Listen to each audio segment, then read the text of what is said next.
Well, a recent statement from former U.S. Vice President Dick Cheney has been repeated several times over the years, defending the use of waterboarding in rare interrogations.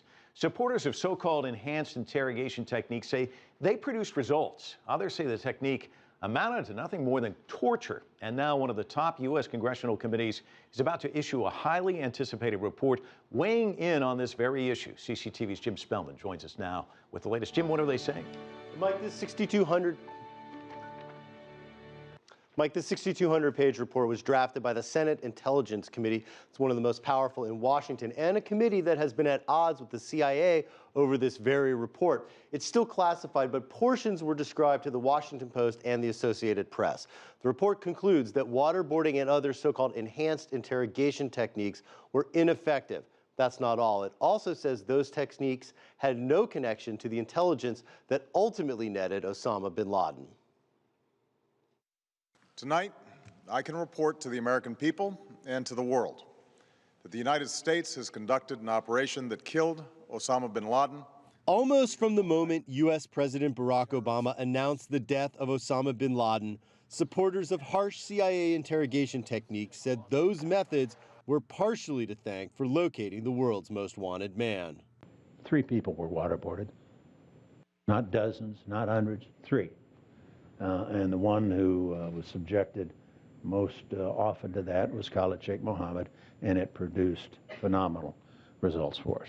Mohammed was waterboarded 183 times, but according to published accounts of a Senate Intelligence Committee report, he only revealed information about bin Laden's courier, a man who would ultimately help lead to bin Laden, months after the waterboarding had stopped.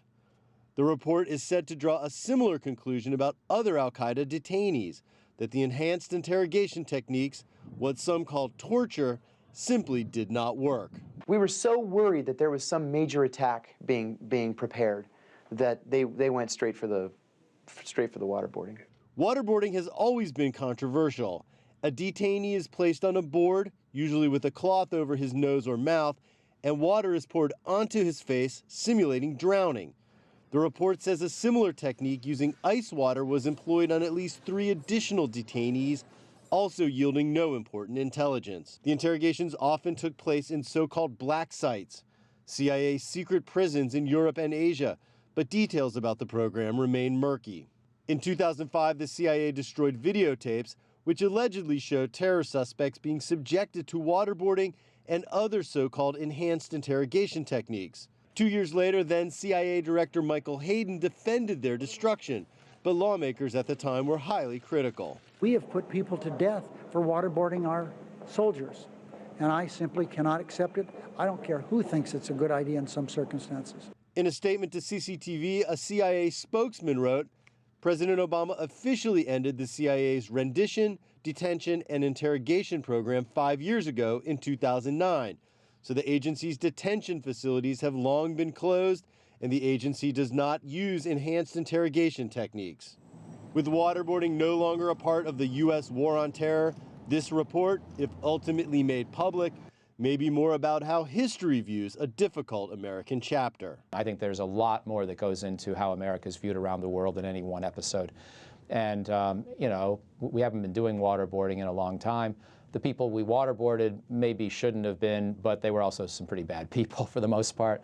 The Senate Intelligence Committee will vote on Thursday whether to declassify a 400-page summary of the report. The report doesn't call for new punishments or criminal actions against CIA personnel, and it also doesn't question the motive of the CIA for taking these actions. Supporters of these enhanced interrogation techniques often point out that in the months and years after the September 11th attacks, there was great legitimate concern that another round of attacks could come at any moment. Mike? Jim, thanks so much.